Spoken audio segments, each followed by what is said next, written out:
ਰੋਜ਼ਾਨਾ ਲੋਕਨਾਥ ਟੀਵੀ ਦੇਖ ਰਹੇ ਹੋ ਤੁਸੀਂ ਤੇ ਮੈਂ ਹਾਂ ਸੁਖਵਿੰਦਰ ਸਿੰਘ ਸਿੱਧੂ। ਅੱਜ 26 ਜਨਵਰੀ ਤੋਂ ਬਾਅਦ ਕਿਸਾਨਾਂ ਦੇ ਵੱਲੋਂ ਵੱਡੀ ਕਾਲ ਦਿੱਤੀ ਗਈ ਸੀ। ਅੱਜ ਚੱਕਾ ਜਾਮ ਕਰਨ ਦੀ ਅਪੀਲ ਕੀਤੀ ਗਈ ਸੀ, ਕਾਲ ਦਿੱਤੀ ਗਈ ਸੀ, ਜਿਸ ਨੂੰ ਪੂਰੇ ਦੇਸ਼ ਦੇ ਕਿਸਾਨਾਂ ਦੇ ਵੱਲੋਂ ਤੇ ਲੋਕਾਂ ਦੇ ਵੱਲੋਂ ਵੱਡਾ ਭਰਮਾ ਹੁੰਗਾਰਾ ਦਿੱਤਾ ਗਿਆ। ਤਾਂ ਉਸ ਤੋਂ ਬਾਅਦ ਥੋੜੀ ਜੀ ਪਾਟੋ ਧਾੜ ਵੀ ਆਪਸੀ ਕਿਸਾਨ ਜਥੇਬੰਦੀਆਂ ਦੇ ਵਿੱਚ ਨਜ਼ਰ ਆਈ ਹੈ, ਕਿਉਂਕਿ ਬੱਤੀਆਂ ਦੇ ਵਿੱਚੋਂ ਇੱਕ ਜਥੇਬੰਦੀ ਨੂੰ, ਇੱਕ ਲੀਡਰ ਨੂੰ, ਹਰਪਾਲ ਸਿੰਘ ਸੰਘਾ ਨੂੰ ਸਸਪੈਂਡ ਕਰ ਦਿੱਤਾ ਗਿਆ ਹੈ ਕਿਸਾਨ ਲੀਡਰਾਂ ਦੇ ਵੱਲੋਂ। ਉਸ ਤੇ ਗੱਲਬਾਤ ਕਰਾਂਗੇ ਕਿ ਆਖਿਰ ਗੱਲਬਾਤ ਕੀ ਹੋਈ ਸੀ। ਤਾਂ ਦੂਜੇ ਪਾਸੇ ਲੋਕ ਸਭਾ ਦੇ ਵਿੱਚ ਕੇਂਦਰੀ ਖੇਤੀਬਾੜੀ ਮੰਤਰੀ ਨਰਿੰਦਰ ਤੋਮਰ ਦੇ ਵੱਲੋਂ ਖੇਤੀ ਬਿੱਲਾਂ ਨੂੰ ਰੱਦ ਕਰਨ ਨੂੰ ਲੈ ਕੇ ਵੱਡਾ ਬਿਆਨ ਦਿੱਤਾ ਗਿਆ। ਇਹਨਾਂ ਖਬਰਾਂ ਦੇ ਉੱਪਰ ਗੱਲਬਾਤ ਕਰਾਂਗੇ ਤੇ ਗੱਲਬਾਤ ਲਈ ਮੇਰੇ ਨਾਲ ਮੌਜੂਦ ਰਹਿਣਗੇ ਡਾਕਟਰ ਭੀਮੇਂਦਰ ਸਿੰਘ ਜੀ। ਸਭ ਤੋਂ ਪਹਿਲਾਂ ਉਹਨਾਂ ਦਾ ਸਵਾਗਤ ਕਰ ਲੈਂਦੇ ਹਾਂ।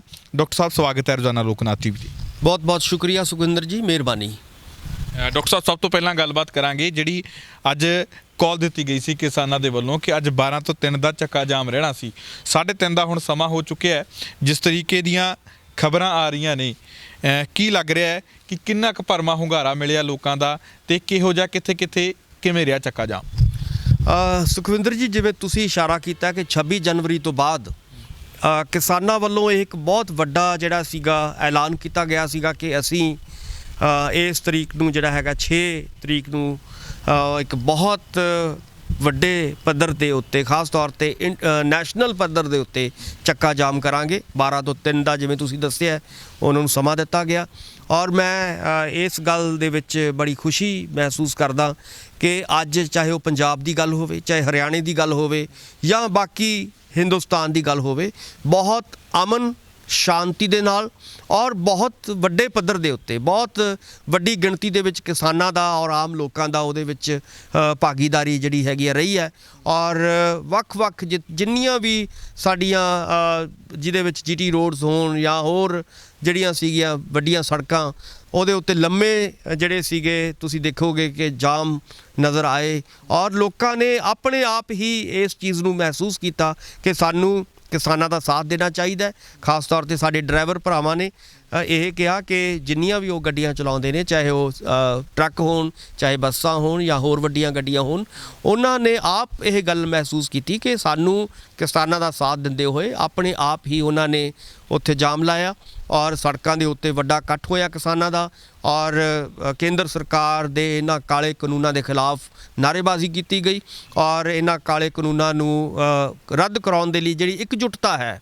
ਵੱਡੀ ਗੱਲ ਇਹ ਹੈ ਕਿ ਇਸ ਵੇਲੇ ਚਾਹੇ ਪੰਜਾਬ ਦਾ ਕਿਸਾਨ ਹੋਵੇ, ਚਾਹੇ ਹਰਿਆਣੇ ਦਾ ਹੋਵੇ, ਚਾਹੇ ਯੂਪੀ ਦਾ ਹੋਵੇ, ਚਾਹੇ ਉੱਤਰਾਖੰਡ ਦਾ ਹੋਵੇ, ਚਾਹੇ ਰਾਜਸਥਾਨ ਦਾ ਹੋਵੇ, ਮੇਰਾ ਕਹਿਣ ਤੋਂ ਭਾਵ ਹੈ ਕਿ ਵੱਖ-ਵੱਖ ਸਟੇਟਾਂ ਦੇ ਦੁਆਰਾ ਜਿਹੜੇ ਕਿਸਾਨ ਨੇ ਸਾਡੇ, ਉਹ ਹਰ ਤਰ੍ਹਾਂ ਨਾਲ ਇਸ ਸੰਘਰਸ਼ ਨੂੰ ਸਹਿਯੋਗ ਦੇ ਰਹੇ ਨੇ। ਔਰ ਇਹ ਸੰਘਰਸ਼ ਜਿਹੜਾ ਹੈਗਾ, ਜਿਵੇਂ ਬਹੁਤ ਸਾਰੇ ਸਾਡੇ ਜਿਹੜੇ ਕਿਸਾਨ ਲੀਡਰ ਨੇ ਉਹ ਲਗਾਤਾਰ ਇਹ ਗੱਲ ਕਹਿ ਰਹੇ ਨੇ, ਆਪਾਂ ਵੀ ਇਸ ਗੱਲ ਨੂੰ ਮਹਿਸੂਸ ਕਰਦੇ ਹਾਂ ਕਿ ਇਹ ਕਿਸਾਨ ਸੰਘਰਸ਼ ਹਰ ਦਿਨ ਮਜ਼ਬੂਤੀ ਦੇ ਨਾਲ ਅੱਗੇ ਆ ਰਿਹਾ ਹੈ। ਔਰ ਵਿਸ਼ੇਸ਼ ਤੌਰ ਤੇ ਜਿਹੜਾ 26 ਦੀ ਘਟਨਾ ਸੀਗੀ ਔਰ ਸਰਕਾਰ ਨੇ ਜਾਣਬੁੱਝ ਕੇ ਇਹਦੇ ਵਿੱਚ ਜਿਹੜਾ ਸੀਗਾ ਖਲਲ ਪਾਉਣ ਦੀ ਕੋਸ਼ਿਸ਼ ਕੀਤੀ ਸੀਗੀ, ਇੱਕ ਸ਼ਤਰੰਜ ਦੀ ਚਾਲ ਚੱਲੀ ਸੀਗੀ, ਉਹ ਸ਼ਤਰੰਜ ਦੀ ਚਾਲ ਉਹਨਾਂ ਦੀ ਫੇਲ ਹੋ ਚੁੱਕੀ ਹੈ। ਹੁਣ ਇਹ ਸੰਘਰਸ਼ ਆਉਣ ਵਾਲੇ ਦਿਨਾਂ ਦੇ ਵਿੱਚ ਬਹੁਤ ਲੰਬਾ ਜਾਏਗਾ ਔਰ ਇਹ ਜਿਹੜਾ ਅੱਜ ਦਾ ਜਿਹੜਾ ਕਾਰਵਾਈ ਹੈ ਚੱਕੇ ਜਾਮ ਦੀ, ਮੈਨੂੰ ਲੱਗਦਾ ਕਿ ਇਹਦੇ ਨਾਲ ਖਾਸ ਤੌਰ ਤੇ ਮੈਂ ਜਿਹੜੀ ਇੱਥੇ ਖਾਸ ਆਪਣੇ ਦਰਸ਼ਕਾਂ ਨਾਲ ਸਾਂਝੀ ਕਰਨਾ ਚਾਹੁੰਦਾ ਉਹ ਹੈ ਕਿ ਹਰਿਆਣਾ ਦਾ, ਜੇ ਹਰਿਆਣੇ ਦੇ ਵਿੱਚ ਆਪਾਂ ਨੂੰ ਪਤਾ ਹੈ ਕਿ ਇਹ ਜਿਹੜਾ ਚੱਕਾ ਜਾਮ ਹੈ ਬਹੁਤ ਮਜ਼ਬੂਤੀ ਦੇ ਨਾਲ ਕਾਮਯਾਬ ਰਿਹਾ ਹੈ। ਔਰ ਜੇ ਹਰਿਆਣੇ ਦੀ ਸਰਕਾਰ ਜਿਹੜੀ ਹੈਗੀ ਹੈ, ਮੈਂ ਇੱਕ ਗੱਲ ਬਾਰ-ਬਾਰ ਫਿਰ ਵੀ ਦੁਹਰਾਉਣ ਦੀ ਕੋਸ਼ਿਸ਼ ਕਰਾਂਗਾ ਕਿ ਖੱਟਰ ਸਰਕਾਰ, ਬੀਜੇਪੀ ਦੀ ਸਰਕਾਰ ਹਰਿਆਣੇ ਦੀ ਔਰ ਜੇਜੇਪੀ ਦੇ ਨਾਲ ਉਹ ਸਾਂਝੇ ਤੌਰ ਤੇ ਚੱਲ ਰਹੀ ਹੈ। ਇਸ ਵੇਲੇ ਜੇਜੇਪੀ ਦੇ ਉੱਤੇ ਲਗਾਤਾਰ ਪ੍ਰੈਸ਼ਰ ਜਿਹੜਾ ਹੈਗਾ ਵੱਧ ਰਿਹਾ, ਕਿਉਂਕਿ ਉਹਨਾਂ ਨੇ ਕਿਸਾਨਾਂ ਦੀਆਂ ਵੋਟਾਂ ਲਈਆਂ ਨੇ। ਜੇ ਹਰਿਆਣੇ ਦੇ ਵਿੱਚ ਇਹ ਹੌਲੀ-ਹੌਲੀ ਹੋਰ ਅੱਗੇ ਵਧੇਗੀ ਤਾਂ ਸਭ ਤੋਂ ਪਹਿਲੀ ਜਿਹੜੀ ਸਟੇਟ ਦੀ ਸਰਕਾਰ ਜਾਏਗੀ ਉਹ ਹਰਿਆਣੇ ਦੀ ਜਾਏਗੀ। ਔਰ ਇਸ ਕਰਕੇ ਹਰਿਆਣੇ ਦੀ ਬੀਜੇਪੀ ਸਰਕਾਰ ਲਈ ਮੈਨੂੰ ਲੱਗਦਾ ਕਿ ਇਸ ਵੇਲੇ ਬਹੁਤ ਵੱਡੀ ਇੱਕ ਖਤਰੇ ਦੀ ਘੰਟੀ ਜਿਹੜਾ ਹੈਗਾ ਇਹ ਚੱਕਾ ਜਾਮ ਲੈ ਕੇ ਆਇਆ ਹੈ।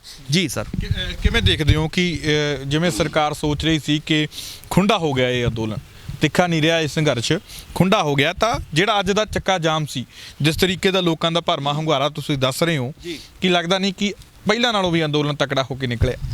ਦੇਖੋ, ਖੁੰਡਾ ਹੋਣ ਦੀ ਗੱਲ ਸਰਕਾਰ ਕਰ ਰਹੀ ਸੀ, ਭਾਵੇਂ ਮੈਂ ਨਹੀਂ ਸੀ, ਕੋਈ ਵੀ ਜਿਹੜਾ ਹੈਗਾ ਆਮ ਲੋਕ ਜਾਂ ਕਿਸਾਨ ਇਹਨੂੰ ਨਹੀਂ ਸੀ ਮੰਨਦੇ। ਇੱਕ ਦੋ ਦਿਨ ਜ਼ਰੂਰ ਰਿਹਾ ਬਾਅਦ ਇੱਕ ਸਾਰਿਆਂ ਲਈ ਸਾਡੇ ਲਈ ਬਹੁਤ ਸੋਚਣ ਦੀ ਘੜੀ ਸੀ, ਮਾਯੂਸੀ ਦੀ ਘੜੀ ਸੀਗੀ। ਪਰ ਜਿਵੇਂ ਰਾਕੇਸ਼ ਟਕੈਤ ਹੋਰਾਂ ਨੇ ਉਸ ਨੂੰ ਸੰਭਾਲਿਆ ਔਰ ਉਸ ਨੂੰ ਗੱਡੇ ਦੇ ਵਿੱਚੋਂ ਬਾਹਰ ਕੱਢਿਆ ਔਰ ਉਸ ਨੂੰ ਨਿਰਾਸ਼ਾ ਦੇ ਵਿੱਚੋਂ ਬਾਹਰ ਕੱਢਿਆ, ਉਹ ਮੈਨੂੰ ਲੱਗਦਾ ਕਿ ਇੱਕ ਬਹੁਤ ਵੱਡੀ ਘਟਨਾ ਸੀਗੀ। ਸੋ ਉਸ ਤੋਂ ਬਾਅਦ ਤੁਸੀਂ ਦੇਖੋਗੇ 28 ਦੀ ਘਟਨਾ ਤੋਂ ਬਾਅਦ, ਰਾਕੇਸ਼ ਟਕੈਤ ਦੀ ਤੋਂ ਬਾਅਦ ਇਹ ਜਿਹੜਾ ਸੰਘਰਸ਼ ਹੈ ਲਗਾਤਾਰ ਪੌੜੀ ਦਰ ਪੌੜੀ ਜਿਹੜਾ ਹੈਗਾ ਅੱਗੇ ਵੱਧ ਰਿਹਾ ਹੈ ਔਰ ਆਉਣ ਵਾਲੇ ਦੇ ਸਮੇਂ ਦੇ ਵਿੱਚ ਇਹ ਹੋਰ ਤੇਜ਼ ਹੋਏਗਾ। ਤੁਸੀਂ ਦੇਖੋਗੇ ਕਿ ਵੱਖ-ਵੱਖ ਸਟੇਟਾਂ, ਹੁਣ ਆਪਾਂ ਨੂੰ ਪਤਾ ਹੈ ਕਿ ਇਸ ਵੇਲੇ ਚਾਹੇ ਹੁਣ ਹਰਿਆਣਾ ਹੈ, ਰਾਜਸਥਾਨ ਹੈ, ਯੂਪੀ ਹੈ, ਉੱਤਰਾਖੰਡ ਹੈ, ਹੌਲੀ ਹੌਲੀ ਇਹ ਜਿਹੜਾ ਹੈਗਾ ਮਹਾਰਾਸ਼ਟਰ ਵੱਲ ਤੇਜ਼ੀ ਦੇ ਨਾਲ ਵਧੇਗਾ। ਜਿਵੇਂ ਜਿਹੜੀ ਕੱਲ੍ਹ ਦੀ ਜਿਹੜੀ ਲੋਕ ਸਭਾ ਦੇ ਜਿਹੜੇ ਜਾਂ ਰਾਜ ਸਭਾ ਦੇ ਵਿੱਚ ਜਿਹੜੇ ਨੇਤਾ ਸਾਹਿਬਾਨ ਬੋਲੇ ਨੇ ਵੱਖ-ਵੱਖ ਜਿਹੜੇ ਪਾਰਟੀਆਂ ਦੇ, ਉੱਥੋਂ ਤੁਸੀਂ ਅੰਦਾਜ਼ਾ ਲਾ ਸਕਦੇ ਹੋ ਕਿ ਮਹਾਰਾਸ਼ਟਰ ਜਾਂ ਹੋਰ ਜਿਹੜੀਆਂ ਬਾਕੀ ਸੂਬਿਆਂ ਦੀਆਂ ਗੌਰਮੈਂਟਸ ਨੇ ਜਾਂ ਉਹਨਾਂ ਦੀਆਂ ਦੇ ਲੀਡਰ ਨੇ, ਉਹ ਵੀ ਇਸ ਮੂਵਮੈਂਟ ਨੂੰ ਹੋਰ ਡਿਵੈਲਪ ਕਰਨਾ ਚਾਹੁੰਦੇ ਨੇ, ਹੋਰ ਉਹਨਾਂ ਦੇ ਨਾਲ ਕਿਸਾਨਾਂ ਦੇ ਨਾਲ ਮੋਢੇ ਦੇ ਨਾਲ ਮੋਢਾ ਜੋੜ ਕੇ ਚੱਲਣਾ ਚਾਹੁੰਦੇ ਨੇ। ਸੋ ਇੱਥੋਂ ਇਹੀ ਨਜ਼ਰ ਆ ਰਿਹਾ ਕਿ ਇਹ ਆਉਣ ਵਾਲੇ ਸਮੇਂ ਦੇ ਵਿੱਚ ਇਹ ਸੰਘਰਸ਼ ਜਿਹੜਾ ਹੈਗਾ ਬਹੁਤ ਤੇਜ਼ੀ ਦੇ ਨਾਲ ਫੈਲੇਗਾ, ਮਜ਼ਬੂਤ ਹੋਏਗਾ ਔਰ ਮੋਦੀ ਸਰਕਾਰ ਨੂੰ ਝੁਕਣ ਲਈ ਮਜਬੂਰ ਕਰੇਗਾ। ਲੋਕ ਇਹ ਗੱਲ ਕਹਿ ਰਹੇ ਸੀ ਕਿ ਬਹੁਤ ਸਾਰੇ ਲੋਕ, ਅਸੀਂ ਵੀ ਆਪਣੇ ਦਰਸ਼ਕਾਂ ਨੂੰ ਦੱਸ ਦਈਏ ਕਿ ਬਹੁਤ ਸਾਰੇ ਲੋਕ ਇਹ ਗੱਲ ਕਰਦੇ ਆ ਕਿ ਅੰਦੋਲਨ ਕਿੰਨੀ ਦੂਰ ਤੱਕ ਚੱਲੇਗਾ, ਕਿੰਨੀ ਦੇਰ ਤੱਕ ਚੱਲੇਗਾ, ਕਿੰਨਾ ਕਿ ਲੰਬਾ ਸੰਘਰਸ਼ ਚੱਲੇਗਾ। ਤਾਂ ਖਤਮ ਹੋਣ ਬਾਰੇ ਕਿਆਸਰਾਈਆਂ ਲਗਾਈਆਂ ਜਾ ਰਹੀਆਂ ਸੀ ਕਿ ਸ਼ਾਇਦ ਇੰਨਾ ਲੰਬਾ ਨਾ ਬੈਠ ਸਕਣ ਕਿਸਾਨ, ਕਿਉਂਕਿ ਕੇਂਦਰ ਸਰਕਾਰ ਦੇ ਵੱਲੋਂ ਇਹ ਗੱਲਾਂ ਸੋਚੀਆਂ ਜਾ ਰਹੀਆਂ ਸੀ। ਤਾਂ ਖਤਮ ਕਰਨ ਬਾਰੇ ਕਹਿ ਦਿੱਤਾ ਗਿਆ ਰਾਕੇਸ਼ ਟਕੈਤ ਦੇ ਵੱਲੋਂ ਕਿ ਘੱਟੋ ਘੱਟ ਅਕਤੂਬਰ ਤੱਕ ਤਾਂ ਅੰਦੋਲਨ ਨਹੀਂ ਚੱਕਿਆ ਜਾਂਦਾ, ਜਾਣੀ ਕਿ ਇਹ ਵੱਡਾ ਐਲਾਨ ਕਰ ਦਿੱਤਾ ਗਿਆ। ਕਿਵੇਂ ਦੇਖਦੇ ਹੋ, ਕੋਈ ਖਤਮ ਕਰਨ ਬਾਰੇ ਜਿਹੜੀ ਕਹਿ ਰਹੀ ਸੀ ਗੱਲ ਪਰ ਹੋ ਨਹੀਂ ਸਕਿਆ, ਤਾਂ ਟਕੈਤ ਨੇ ਇਹ ਗੱਲ ਜ਼ਰੂਰ ਕਹਿਤੀ ਹੈ ਕਿ ਅਕਤੂਬਰ ਤੱਕ ਘੱਟੋ ਘੱਟ ਇਹ ਖਤਮ ਨਹੀਂ ਹੋਣ ਵਾਲਾ। ਦੇਖੋ, ਇਹਦੇ ਪਿੱਛੇ ਕਾਰਨ ਮੈਨੂੰ ਇਹ ਲੱਗਦਾ ਹੈ ਕਿ ਜਿਹੜਾ ਇਹ ਸੰਘਰਸ਼ ਦਾ ਲੰਬਾ ਜਾਣਾ ਹੈ, ਇਹਦੇ ਪਿੱਛੇ ਵੱਡਾ ਰੀਜ਼ਨ ਹੈ ਕਿ ਇੱਕ ਤਾਂ ਜੋ ਕਿਸਾਨਾਂ ਦੀਆਂ ਮੰਗਾਂ ਨੇ। ਦੇਖੋ, ਅੱਜ ਕਿਸਾਨ ਦੀ ਹੋਣੀ ਤੇ ਹੋਂਦ ਉਹ ਜਿਹੜੀ ਹੈਗੀ ਆ ਬਹੁਤ, ਉਹਦਾ ਇੱਕ ਵੱਡਾ ਸਵਾਲ ਹੈ, ਕਿਉਂਕਿ ਉਹਨਾਂ ਦੀ ਜ਼ਮੀਨਾਂ ਜਿਹੜੀਆਂ ਨੇ ਉਹ ਦਾਅ 'ਤੇ ਲੱਗੀਆਂ ਹੋਈਆਂ ਨੇ ਔਰ ਉਹਨਾਂ ਦੀ ਜਿਹੜੀ MSP ਮਿਲਦੀ ਆ ਉਹਨਾਂ ਨੂੰ ਉਹ ਦਾਅ 'ਤੇ ਲੱਗੀ ਹੋਈ ਹੈ। ਇਸੇ ਤਰ੍ਹਾਂ ਜਿਹੜੀ ਹੈਗੀ ਹੈ ਉਹਨਾਂ ਦੀਆਂ ਸਰਕਾਰੀ ਮੰਡੀਆਂ ਨੇ ਉਹ ਦਾਅ 'ਤੇ ਲੱਗੀਆਂ ਹੋਈਆਂ ਨੇ, ਉਹਨਾਂ ਨੂੰ ਖਤਮ ਕਰਨ ਦਾ ਜਿਹੜਾ ਹੈਗਾ ਆਈਡੀਆ ਕੇਂਦਰ ਸਰਕਾਰ ਦੇ ਰਹੀ ਹੈ। ਸੋ ਕਹਿਣ ਤੋਂ ਭਾਵ ਹੈ ਕਿ ਜਿਹੜੀਆਂ ਬੁਨਿਆਦੀ ਗੱਲਾਂ ਸੀਗੀਆਂ ਗ੍ਰੀਨ ਰੈਵੋਲੂਸ਼ਨ ਤੋਂ ਬਾਅਦ, ਹਰੇ ਇਨਕਲਾਬ ਤੋਂ ਬਾਅਦ ਹਿੰਦੁਸਤਾਨ ਦੇ ਵਿੱਚ ਲਿਆਂਦੀਆਂ ਗੌਰਮੈਂਟ ਦੇ ਰਾਹੀਂ, ਉਹੀ ਗੌਰਮੈਂਟ ਜਿਹੜੀ ਹੈਗੀ ਹੈ, ਚਾਹੇ ਉਹ FCI ਹੋਵੇ ਜਾਂ ਹੋਰ ਸਰਕਾਰੀ ਮਹਿਕਮੇ ਹੋਣ, ਜਿਨ੍ਹਾਂ ਦੇ ਰਾਹੀਂ ਕਿਸਾਨਾਂ ਦੀ ਫਸਲ ਚੁੱਕੀ ਜਾਂਦੀ ਹੈ ਔਰ ਜਿਨ੍ਹਾਂ ਦੇ ਰਾਹੀਂ ਉਹਨਾਂ ਨੂੰ ਵਾਜਬ ਰੇਟ ਜਿਹੜੇ ਨੇ ਉਹਨਾਂ ਦੀ ਫਸਲ ਦੇ ਮਿਲਦੇ ਨੇ, ਜੇ ਉਹਨਾਂ ਹੀ ਏਜੰਸੀਆਂ ਨੂੰ ਸਰਕਾਰਾਂ ਖਤਮ ਕਰਨੀਆਂ ਚਾਹੁੰਦੀਆਂ ਨੇ ਤਾਂ ਲਾਜ਼ਮੀ ਤੌਰ 'ਤੇ ਕਿਸਾਨਾਂ ਦੇ ਲਈ ਇਹ ਬਹੁਤ ਵੱਡਾ, ਮੈਨੂੰ ਲੱਗਦਾ ਹੈ ਕਿ ਇੱਕ ਵੱਡਾ ਸਵਾਲ ਹੈ ਔਰ ਉਹਨਾਂ ਦੀ ਹੋਣੀ ਦੇ ਲਈ, ਉਹਨਾਂ ਦੀ ਜ਼ਮੀਨਾਂ ਦੇ ਲਈ ਔਰ ਉਹਨਾਂ ਦੀ, ਮੈਨੂੰ ਲੱਗਦਾ ਹੈ ਕਿ ਹਰ ਚੀਜ਼, ਕਿਉਂਕਿ ਪੈਸੇ ਦੇ ਨਾਲ ਜੁੜੀ ਹੋਈ ਹੈ, ਅਰਥ ਬਿਨਾ ਸਭ ਵਿਅਰਥ ਹੈ ਔਰ ਇਸ ਕਰਕੇ ਕਿਸਾਨ ਜਿਹੜਾ ਹੈਗਾ ਇਹ ਸਾਰੀ ਜਿਹੜੀ ਬਾਜ਼ੀ ਲਾ ਰਿਹਾ ਔਰ ਜਿੰਨੀ ਦੇਰ ਇਸ ਕਾਲੇ ਕਾਨੂੰਨ ਵਾਪਸ ਨਹੀਂ ਹੋਣਗੇ ਉਨੀ ਦੇਰ ਮੈਨੂੰ ਇਹ ਲੱਗ ਰਿਹਾ ਹੈ ਕਿ ਇਹ ਜਿਹੜਾ ਹੈਗਾ ਸੰਘਰਸ਼ ਇਸੇ ਤਰ੍ਹਾਂ ਜਾਰੀ ਰਹੇਗਾ। ਇੱਕ ਥੋੜੀ ਜੀ ਮਾੜੀ ਖਬਰ ਆਈ ਹੈ, ਕਿਉਂਕਿ 2 ਆਗੂ ਕਿਸਾਨ ਜਥੇਬੰਦੀਆਂ ਦੇ ਵੱਲੋਂ ਸਸਪੈਂਡ ਕਰ ਦਿੱਤੇ ਗਏ ਨੇ।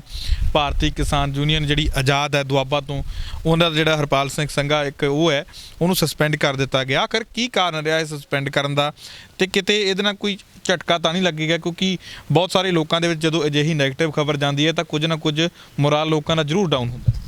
ਦੇਖੋ, ਜਦੋਂ ਅਸੀਂ ਇਸ ਤਰ੍ਹਾਂ ਦੇ ਲੰਬੇ ਸੰਘਰਸ਼ਾਂ ਦਾ ਐਨਾਲਿਸਿਸ ਕਰਦੇ ਹਾਂ, ਉਹਨਾਂ ਦੀ ਪੜਚੋਲ ਕਰਦੇ ਹਾਂ, ਤਾਂ ਤੁਸੀਂ ਦੇਖੋਗੇ ਕਿ ਇੱਦਾਂ ਦੀਆਂ ਜਿਹੜੀਆਂ ਚੀਜ਼ਾਂ ਨੇ ਉਹ ਅਕਸਰ ਵਾਪਰਦੀਆਂ ਨੇ। ਮੈਂ ਇੱਥੇ ਕਹਾਂਗਾ ਕਿ ਪਹਿਲਾਂ ਵੀ ਤੁਸੀਂ ਦੇਖਿਆ ਹੋਵੇਗਾ ਕਿ ਜਿਹੜੀ ਮਾਝੇ ਦੀ ਕਿਸਾਨ ਜਥੇਬੰਦੀ ਸੀਗੀ, ਕਿਸਾਨ ਮਜ਼ਦੂਰ ਜਥੇਬੰਦੀ, ਉਹ ਵੀ ਵੱਖਰੀ ਹੋਈ ਔਰ ਇੱਦਾਂ ਦੀਆਂ, ਮੈਂ ਇਹ ਦੱਸਣਾ ਚਾਹਾਂਗਾ ਕਿ ਜਦੋਂ ਕੋਈ ਜਥੇਬੰਦੀ ਸਾਂਝੇ ਸੰਘਰਸ਼ ਤੋਂ, ਸਾਂਝੇ ਪ੍ਰੋਗਰਾਮ ਤੋਂ ਇੱਧਰ ਉੱਧਰ ਹੋਏਗੀ ਜਾਂ ਹੁੰਦੀ ਹੈ ਤਾਂ ਲਾਜ਼ਮੀ ਤੌਰ 'ਤੇ ਉਹਦਾ ਨੁਕਸਾਨ ਹੋਣ ਦੀਆਂ ਸੰਭਾਵਨਾਵਾਂ ਹੁੰਦੀਆਂ ਨੇ।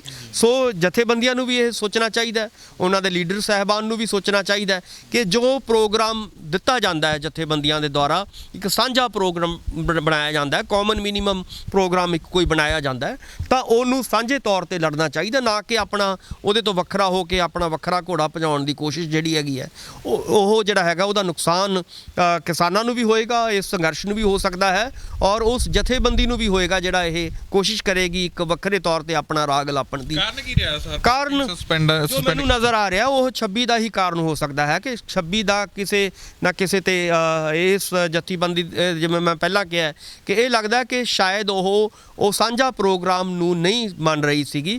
ਕਿਤੇ ਨਾ ਕਿਤੇ ਜਦੋਂ ਉਹ ਖਬਰ ਆਉਂਦੀ ਹੈ ਕਿ ਤੁਹਾਡੇ ਲੀਡਰ ਜਿਹੜੇ ਨੇ ਉਹਦੀ ਸਪੋਰਟ ਕਰ ਰਹੇ ਨੇ ਦੂਜੀ ਪਾਰਟੀ ਦੀ, ਤਾਂ ਲਾਜ਼ਮੀ ਤੌਰ ਤੇ ਉਹਨਾਂ ਨੂੰ ਸਸਪੈਂਡ ਕਰਨਾ ਜ਼ਰੂਰੀ ਸੀਗਾ। ਸੋ ਇਸ ਕਰਕੇ ਇਸ ਮੌਕੇ ਬਹੁਤ ਖਿਆਲ ਰੱਖਣਾ ਚਾਹੀਦਾ ਹੈ ਲੀਡਰਸ਼ਿਪ ਨੂੰ, ਕਿਸਾਨਾਂ ਦੀ ਨੂੰ, ਕਿ ਉਹ ਸਾਂਝੇ ਪ੍ਰੋਗਰਾਮ ਦੇ ਅਨੁਸਾਰ ਹੀ ਆਪਣਾ ਪ੍ਰੋਗਰਾਮ ਉਲੀਕਣ, ਨਾ ਕਿ ਕੋਈ ਵੱਖਰੇ ਪ੍ਰੋਗਰਾਮ ਦੇਣ ਦੀ ਕੋਸ਼ਿਸ਼ ਕਰਨ। ਤਾਂ ਹੁਣ ਕੇਂਦਰੀ ਖੇਤੀਬਾੜੀ ਮੰਤਰੀ ਜਿਹੜੇ ਨਰਿੰਦਰ ਤੋਮਰ ਉਹ ਵੀ ਲੋਕ ਸਭਾ ਦੇ ਵਿੱਚ ਬੋਲੇ ਨੇ। ਉਹਨਾਂ ਨੇ ਕਾਫੀ ਤਿੱਖਾ ਬੋਲਿਆ ਤੇ ਨਾਲ ਹੀ ਨਾਲ ਇਹ ਗੱਲ ਕਹਿ ਦਿੱਤੀ ਕਿ ਇਹਦੇ ਵਿੱਚ ਹੈ ਕੀ ਆ, ਕਾਲਾ ਕੀ ਹੈ, ਇਹਦੇ ਵਿੱਚ ਰੱਦ ਕਰਨ ਵਾਲਾ ਕੁਝ ਹੈ ਹੀ ਨਹੀਂ। ਬਾਰ-ਬਾਰ ਕਿਸਾਨਾਂ ਨੂੰ ਇਹ ਗੱਲਾਂ ਕਹਿ ਰਹੇ ਨੇ। 11 ਦੌਰ ਦੀਆਂ ਮੀਟਿੰਗਾਂ ਹੋ ਚੁੱਕੀਆਂ ਨੇ, ਉਹਦੇ ਵਿੱਚ ਹਰ ਵਾਰ ਇਹ ਕਿਸਾਨ ਉਹਨਾਂ ਨੂੰ ਗੱਲ ਸਮਝਾ ਚੁੱਕੇ ਨੇ। ਲੱਖਾਂ ਕਿਸਾਨ ਦਿੱਲੀ ਦੀਆਂ ਬਰੂਹਾਂ ਤੇ ਬੈਠਾ ਉਹ ਵੀ ਇੱਕੋ ਹੀ ਗੱਲ ਕਹਿ ਰਿਹਾ, ਪਰ ਕੀ ਨਰਿੰਦਰ ਤੋਮਰ ਇਹੋ ਜਿਹੇ ਮੰਤਰੀ ਨੇ ਉਹ ਇਹ ਗੱਲ ਮੰਨਣ ਨੂੰ ਹੀ ਤਿਆਰ ਨਹੀਂ, ਕਹਿੰਦੇ ਕਿ ਹੈ ਹੀ ਨਹੀਂ ਇਹਦੇ ਵਿੱਚ ਕੁਝ।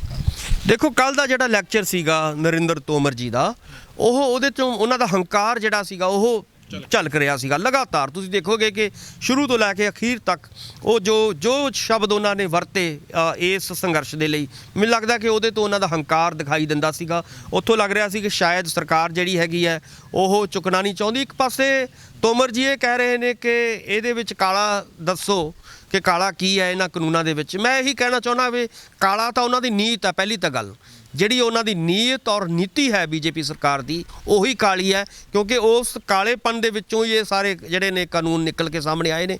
ਸੋ ਇਸ ਕਰਕੇ ਜਿਹੜਾ ਹੈਗਾ ਤੋਮਰ ਜੀ ਨੂੰ ਜਿਹੜੇ ਆਪਣੀ ਭਾਸ਼ਾ ਦੇ ਉੱਤੇ ਜ਼ਰੂਰ ਕੰਟਰੋਲ ਕਰਨਾ ਚਾਹੀਦਾ। ਜਦੋਂ ਦੂਜੇ ਲੋਕ ਜਾਂ ਦੂਜੇ ਲੀਡਰ ਇਦਾਂ ਦੀ ਭਾਸ਼ਾ ਇਸਤੇਮਾਲ ਕਰਦੇ ਨੇ ਤਾਂ ਬੀਜੇਪੀ ਦਾ ਇੱਕਦਮ ਰਿਐਕਸ਼ਨ ਹੁੰਦਾ, ਪਰ ਜਦੋਂ ਉਹ ਬੋਲ ਰਹੇ ਸੀਗਾ ਤਾਂ ਇਦਾਂ ਦੀ ਜਿਹੜੀ ਭਾਸ਼ਾ ਹੈ ਇਹ ਕੋਈ ਪਾਰਲੀਮਾਨੀ ਭਾਸ਼ਾ ਨਹੀਂ ਹੈ ਜਿਹੜੀ ਕੱਲ੍ਹ ਉਹਨਾਂ ਨੇ ਬੋਲੀ ਕਿਸਾਨਾਂ ਦੇ ਪ੍ਰਤੀ।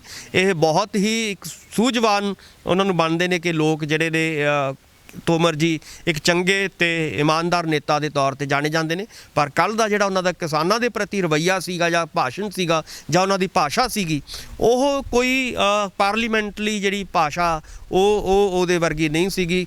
ਬਿਲਕੁਲ ਵੱਖਰੇ ਇੱਕ ਦਿਖਾਈ ਦੇ ਰਹੇ ਸੀਗੇ ਇਨਸਾਨ ਦੇ ਤੌਰ ਤੇ ਵੀ ਔਰ ਇੱਕ ਲੀਡਰ ਦੇ ਤੌਰ ਤੇ ਵੀ। ਤੁਸੀਂ ਦੇਖੋਗੇ ਕਿ ਕਿਸ ਤਰ੍ਹਾਂ ਦਾ ਹੰਕਾਰ ਉਹਨਾਂ ਦੀ ਭਾਸ਼ਾ ਦੇ ਵਿੱਚੋਂ ਝਲਕ ਰਿਹਾ ਸੀਗਾ। ਸੋ ਮੈਂ ਇਹੀ ਬੇਨਤੀ ਕਰਾਂਗਾ ਬੀਜੇਪੀ ਸਰਕਾਰ ਨੂੰ ਵੀ ਔਰ ਤੋਮਰ ਜੀ ਨੂੰ ਵੀ ਕਿ ਜਦੋਂ ਵੀ ਕਿਸਾਨਾਂ ਦੇ ਬਿੱਲਾਂ ਦੇ ਪ੍ਰਤੀ ਗੱਲ ਕਰਨੀ ਹੈ ਜਾਂ ਇਹ ਕਾਲੇ ਕਾਨੂੰਨਾਂ ਨੂੰ ਰੱਦ ਕਰਨ ਦੀ ਗੱਲ ਕਰਨੀ ਹੈ ਤਾਂ ਪਹਿਲਾਂ ਆਪਣੀ ਜਿਹੜੀ ਕਾਲੀ ਨੀਅਤ ਹੈ, ਕਾਲਾਪਨ ਹੈ ਨੀਅਤ ਦਾ, ਉਹਨੂੰ ਸਾਫ਼ ਕਰੋ ਔਰ ਉਸ ਸਾਫ਼ ਦਿਲੀ ਦੇ ਨਾਲ ਔਰ ਖੁੱਲ੍ਹ ਦਿਲੀ ਦੇ ਨਾਲ ਕਿਸਾਨਾਂ ਦੀਆਂ ਮੰਗਾਂ ਦਾ ਹੱਲ ਕਰੋ ਔਰ ਇਹਨਾਂ ਕਾਨੂੰਨਾਂ ਨੂੰ ਰੱਦ ਕਰੋ। ਜੀ, ਗੱਲਬਾਤ ਕਰਨੀ, ਧੰਨਵਾਦ। ਬਹੁਤ ਸ਼ੁਕਰੀਆ। ਔਰ ਮੈਂ ਫਿਰ ਆਪਣੇ ਦਰਸ਼ਕਾਂ ਨੂੰ ਜ਼ਰੂਰ ਇਹ ਗੱਲ ਕਹਿਣੀ ਚਾਹਾਂਗਾ ਕਿ ਹੁਣ ਕਿਉਂਕਿ ਆਪਣੇ ਪੜਾਅ ਦਰ ਪੜਾਅ ਅੱਗੇ ਵਧ ਰਿਹਾ ਇਹ ਜਿਹੜਾ ਹੈਗਾ ਸੰਘਰਸ਼, ਸੋ ਇਸ ਪੜਾਅ ਦੇ ਉੱਤੇ ਆ ਕੇ ਸਾਨੂੰ ਨਾ ਤਾਂ ਨਿਰਾਸ਼ ਹੋਣ ਦੀ ਲੋੜ ਹੈ, ਨਾ ਬਹੁਤਾ ਉਤਾਵਲਾਪਣ ਦਿਖਾਉਣ ਦੀ ਲੋੜ ਹੈ। ਸਹਿਜ ਪੱਕੇ ਸੋ ਮਿੱਠਾ ਹੋਏ। ਆਪਾਂ ਸਾਰੇ ਜਾਣਦੇ ਹਾਂ ਕਿ ਗੁਰਬਾਣੀ ਦੇ ਵਿੱਚ ਇਹ ਇੱਕ ਵਾਕ ਹੈ ਕਿ ਸਹਿਜਤਾ ਦੇ ਨਾਲ ਅਸੀਂ ਇਸ ਸੰਘਰਸ਼ ਨੂੰ ਜਿੱਤਾਂਗੇ। ਉਹਦੇ ਵਿੱਚੋਂ ਜਿੰਨਾ ਸਹਿਜ ਹੋਵਾਂਗੇ, ਜਿੰਨੇ ਅਸੀਂ ਬੈਲੈਂਸ ਦੇ ਨਾਲ ਚੱਲਾਂਗੇ ਔਰ ਜਿੰਨੇ ਅਸੀਂ ਇਹਨੂੰ ਹੋਰ ਆਪਣੇ ਲੋਕਾਂ ਨੂੰ ਨਾਲ ਜੋੜਾਂਗੇ, ਉਨਾ ਹੀ ਇਹ ਸੰਘਰਸ਼ ਕਾਮਯਾਬ ਹੋਏਗਾ। ਬਹੁਤ ਮਿਹਰਬਾਨੀ। ਇਹ ਸਨ ਡਾਕਟਰ ਭੀਮਿੰਦਰ ਸਿੰਘ ਜੀ, ਜਿਨ੍ਹਾਂ ਦੇ ਵੱਲੋਂ ਹੁਣ ਦੀਆਂ ਕੁਝ ਵੱਡੀਆਂ ਤੇ ਕੁਝ ਅਹਿਮ ਖਬਰਾਂ ਦੇ ਉੱਪਰ ਸਾਡੇ ਨਾਲ ਵਿਚਾਰ ਚਰਚਾ ਕੀਤੀ ਗਈ ਹੈ। ਉਮੀਦ ਕਰਦੇ ਹਾਂ ਕਿ ਡਾਕਟਰ ਭੀਮਿੰਦਰ ਸਿੰਘ ਦੇ ਵਿਚਾਰ ਤੁਹਾਨੂੰ ਜ਼ਰੂਰ ਪਸੰਦ ਆਏ ਹੋਣਗੇ। ਦੁਬਾਰਾ ਫਿਰ ਮਿਲਾਂਗੇ ਪ੍ਰੋਗਰਾਮ ਦੇ ਵਿੱਚ ਕੁਝ ਵੱਡੀਆਂ ਤੇ ਨਵੀਆਂ ਖਬਰਾਂ ਦੇ ਨਾਲ। ਤਦ ਤੱਕ ਲਈ ਦਿਓ ਇਜਾਜ਼ਤ। ਧੰਨਵਾਦ।